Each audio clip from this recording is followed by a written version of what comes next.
College football semifinal game number 1, Alabama versus Michigan. Nick Saban has been here before. He's not new to this. He's true to this. Jim Harbaugh, however, this is his 3rd straight year in the college football playoffs. In his last 2 trips, he's come up short. They got stunned by TCU. They got outplayed and outcoached in that game. They got ran off the field the first time they made it when they got blown out by Georgia. But this is Jim Harbaugh's most talented team. And they're just as good as Alabama. I don't think that neither one of these teams is better than the other. They're evenly matched. And they got similar styles of play. Just a tad bit of a style change when it comes to comparing the quarterback positions. But offensively, they both are pretty solid at wide receiver. Isaiah Bond, Jermaine Burton, you got Cornelius Johnson, and you also have Roman Wilson, who's really good. The offensive line is probably the only position that Michigan has a significant advantage compared to Alabama. Okay, Bama's offensive line has played better the last couple of weeks, but it hasn't been that good this season. Michigan has the best offensive line in college football. The majority of us should agree on that. But other than that, Alabama, their running backs are really good. They're not as good as Blake Corum and Donovan Edwards, but they're good enough to get the job done. And plus, you got to account for Jalen Milroe's dual threat ability. And that's really the biggest difference between these two team styles of offense. You see, Michigan, they're a balanced team because they run the ball down your throat. Then they can get the play action game going and get some big plays downfield.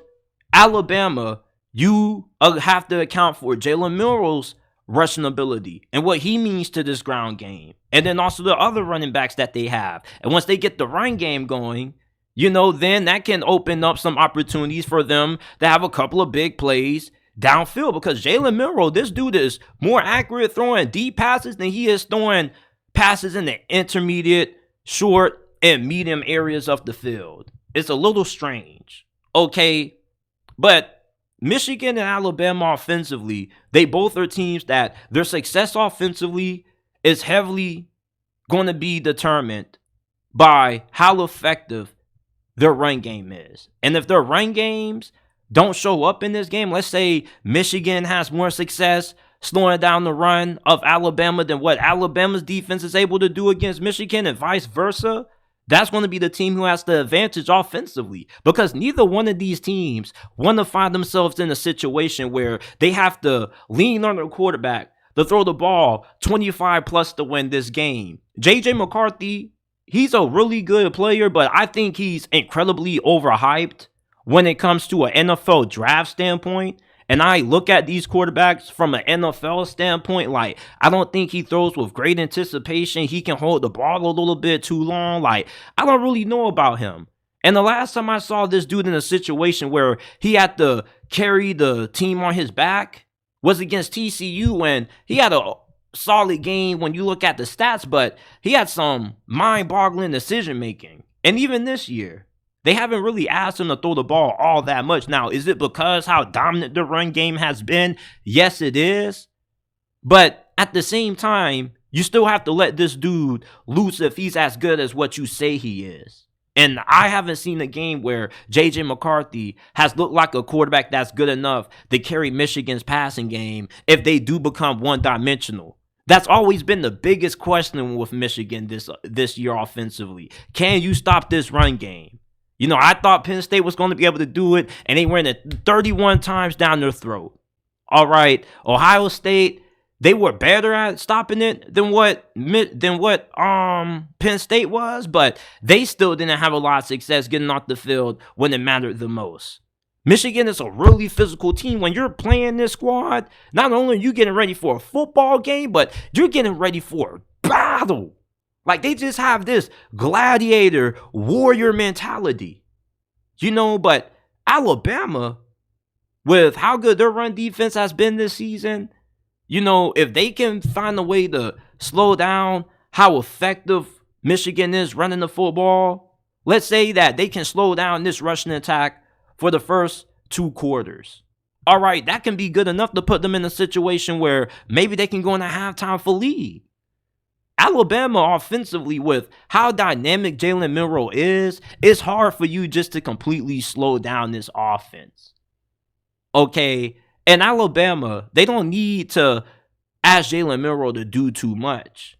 But at the same time, the same game plan that Michigan has to be the same game plan that Alabama is going to have to face. Because Jalen Milroe, just like J.J. McCarthy, they're dynamic quarterbacks, but they are two QBs that aren't going to be able to carry you to a win with their arm. And the last time that Jalen Milroe was put in a game where he had to throw Alabama to a win, it was not pretty when they lost to Texas at home.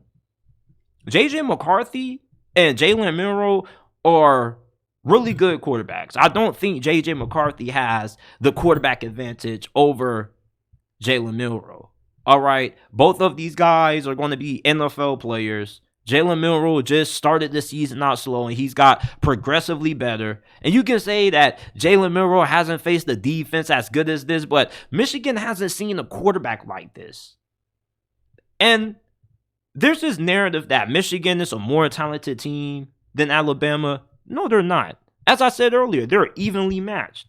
But when you look at the recruiting rankings, Alabama has ranked number 1 on 24/7 Sports Team Talent Composite ranking for this past season. And when you look at the teams that have won a national championship, nobody outside of the top 10 of that ranking has ever won a natty. And the SEC has won 6 out of the last 9 of them, including 4 straight. Because eventually, the depth is going to have to be there. And Nick Saban, he has a lot of experience in these games. Jim Harbaugh, he's still fishing for his first win. And we don't know if this Michigan team is even going to be able to show up when it comes to the coaching side of things. You know, like this Alabama team, they're going to be well coached. They're not going to be in a situation where you got to ask, are they not going to show up? Like that was Nick Saban coaching Michigan last year against TCU. You would have won that game. And you can't really disagree and say that I'm wrong, even though you may be one of those people who don't like hypotheticals, but Nick Saban has only lost 1 first-round playoff game, and that was to Urban Meyer. You see, Jim Harbaugh, Michigan, they got a lot to prove in this game. And many people, to my surprise, are picking the Tide to win. Defensively, they got a really good secondary. All right, Michigan has a really good secondary. So with how good their defenses are, it's really going to come down to who can have more success stopping the run and which quarterback is going to struggle more in the big moments. Is it going to be Jalen Milroe or J.J. McCarthy? Me, I'm taking the Tide. I believe J.J. McCarthy and Michigan, they're going to struggle in this game. Alabama's defense is not a defense that they faced. Ohio State and Penn State got great defenses, but Alabama's defense is better than those. All right, and even in those games, like, it's not like they were moving the ball out well offensively. Like, it was a grind when you were watching them in those games, and you're not going to run the football 31 straight times against Alabama. I'm taking the Tide, man. Roll Tide. Let's go.